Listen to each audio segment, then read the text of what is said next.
Welcome back. You're still watching Morning Matters here on One News. At this point, let's talk to Amitabh Behar.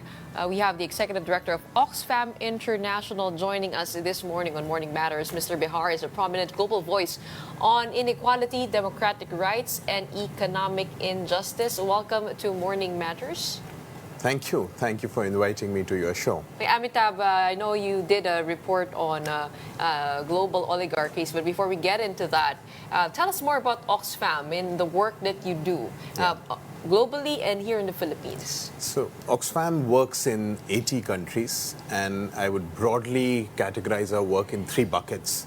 One is doing research, campaigning on issues of inequality for economic justice. The second is developmental work, which is on ground working with communities, with partners, and that ranges from gender justice to livelihoods to climate justice.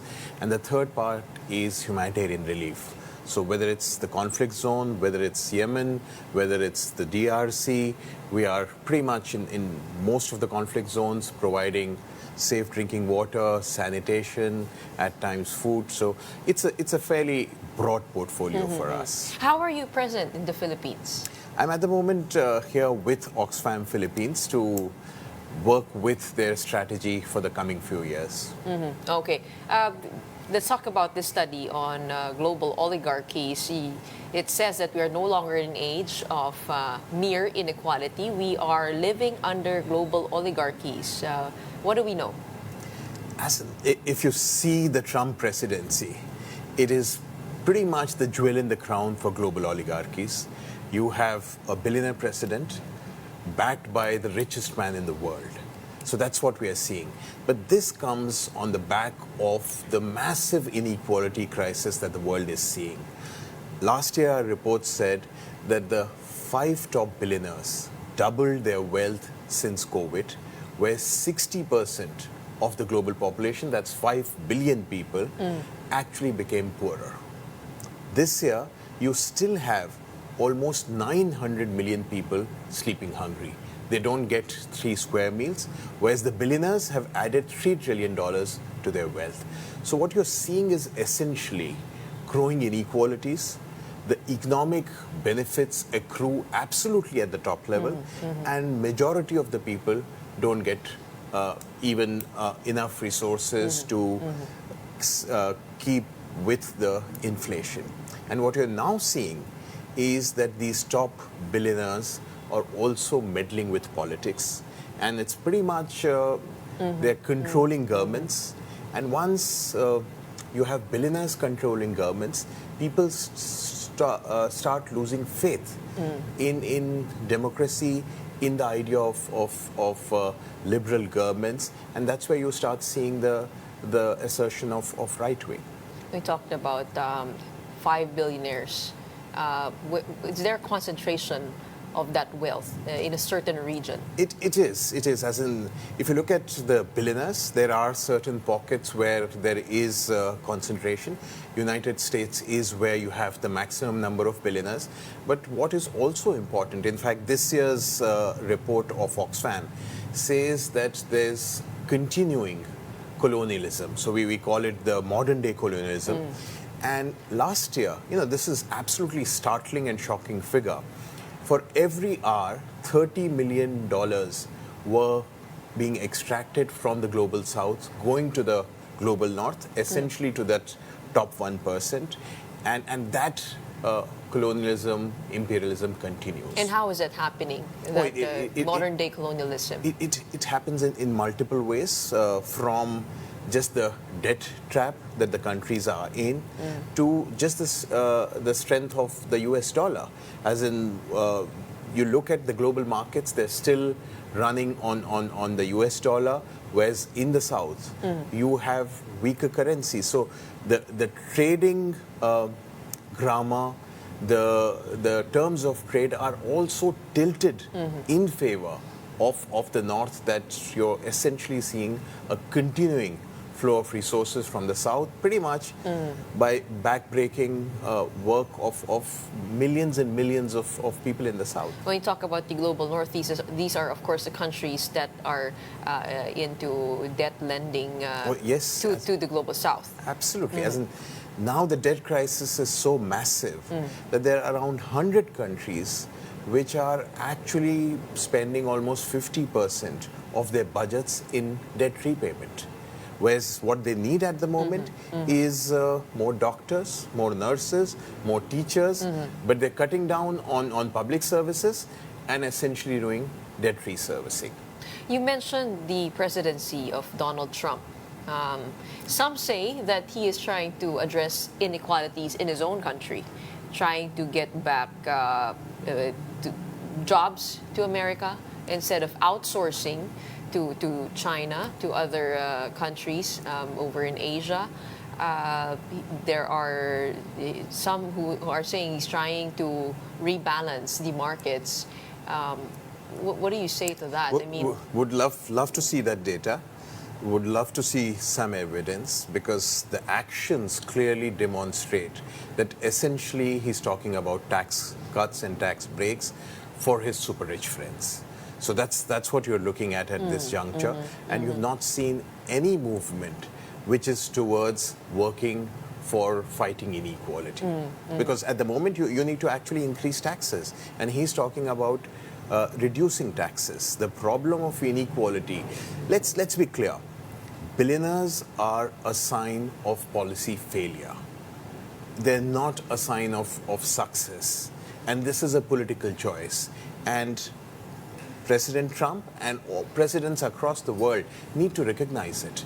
It's their responsibility to intervene in this political economy, which essentially lines the pocket of super rich. So it's about taking on the crisis of inequality. and he has slapped tariffs left and right on different countries. How has that affected the global inequality? At the moment, the story is unfolding, but it is fairly clear that the tariffs are not going to in any way dent the question of inequality. They're actually going to further accentuate it, because who's going to gain from it?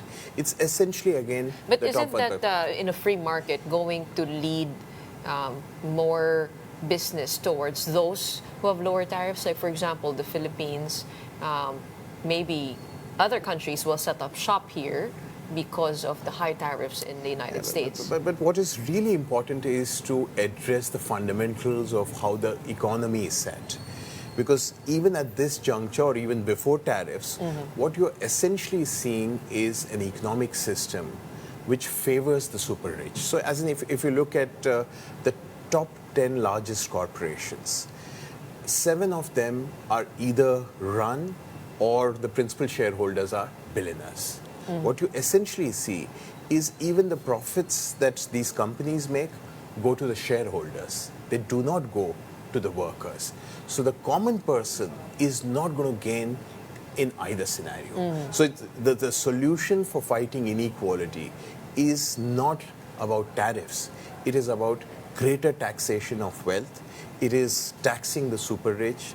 It is about ensuring that there are greater investments in public services like education, health, daycare, and these are drivers of an equal society. The United States also stopped foreign aid. Yeah. How has that affected your work at Oxfam and also the work of a lot of NGOs around the world? Sure. It's been... Oxfam does not take money from the U.S. government. So our exposure to the US aid resources was very, very limited. But I must say that it's been dramatic. The US aid stop work order meant that there are people who were getting water, getting food. The next day they were not going to get it. So it's been devastating across the world, particularly in societies where there are very few resources. And the whole NGO world needs to reboot itself and work with much lesser resources. Do you agree that the NGO world has been reliant on U.S. foreign aid? U.S. foreign aid, but let's also recognize that the U.S. aid shifting its resources and President Trump's policy of asking other countries to invest more in military expenditure has meant that many other countries like UK has clearly announced that they would now reduce their foreign aid by $2 billion. So what you're seeing is reduction of aid across. A ripple effect of a ripple that. effect. And so it's going to be a massive reduction. But the question is, what is the solution? I mean, we understand the problem. Inequality is growing all over the world. That's right. It's taking different forms in this day and age through debt, through even social media networks. It has its own set of billionaires up top. But what is the solution to this? I mean, from our standpoint, from an individual standpoint, from a local standpoint here in the Philippines, what can we do to help build those bridges? Work with the politics of demanding equal societies, which starts with taxing the super rich. I think the fundamental point is that we need to get out of this TINA.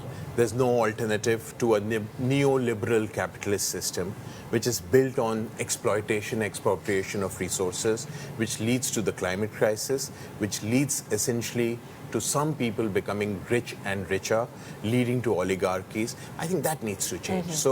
There has to be greater taxation. Fortunately, G20 has now recognized it. President Lula in Brazil worked with the G20 to now talk about taxing the super rich. So that's one way of looking at how we can address inequality. But the second is also just ensuring a living wage for every worker, and not just within the factory compound, but everybody in the supply chain. They must get a living wage. Third, invest in public services. As in, if you look at countries like Norway, Sweden, which are more equal societies, their investments in public services is extremely high, and that leads to an equal society. I would just repeat that there are solutions. It's about recognizing those solutions and working for those solutions. Instead of just celebrating billionaires, I think it's important for us to celebrate equality, to celebrate human dignity, to celebrate the hard work of billions of people. How are talks on the climate crisis? The U.S., of course, led by Donald Trump, has denied the existence of such crisis. Are we set back many years over? As in President Trump again coming in means massive challenges for the climate conversation. But even before he came in, I think there was a good conversation towards climate financing. However, it was stalled. So if you look at Baku, where we had the COP last year, the global south countries were actually demanding not just now greater finances for the climate crisis, but the idea of reparations is coming in. And I think that's where we need to go. We need to recognize that the developing countries are the least contributors to this climate crisis. With the U.S. stepping back from that conversation, there needs to be somebody to fill in the gap. Are there countries stepping up in the dialogue? I would say it's going to unfold in the next few months. So we have yet to see. We are yet to see as in what's going to happen, but I'm fairly convinced that in the longer run, at least in the next 5 to 10 years, governments will need to recognize the climate crisis. As I travel across the world, and I have now started literally seeing climate refugees. Earlier, I would not see climate refugees. I was in South Sudan, the border of Sudan and South Sudan, and I would meet people who are kind of escaping the conflict and coming to South Sudan. But I realized they were not just escaping the conflict, they were actually trying to escape floods and the climate catastrophe that they were facing, which was unprecedented for those communities. This is a global phenomena, and this is something that we'll need to address. As in sitting in Philippines, you are probably much better in understanding what climate catastrophe is. So this has to be one of the big issues of politics in the coming few years. Where can we find the data for your research, for those who are interested in it? Just look at the Oxfam website and you'll find lots of data, and I hope people join in to fight against inequality. Well, thank you for starting the conversation here on Morning Matters. Let's Thank you. keep it going. We have Oxfam International Executive Director coming over to the Philippines to tell us about their work. We have Amitabh Behar.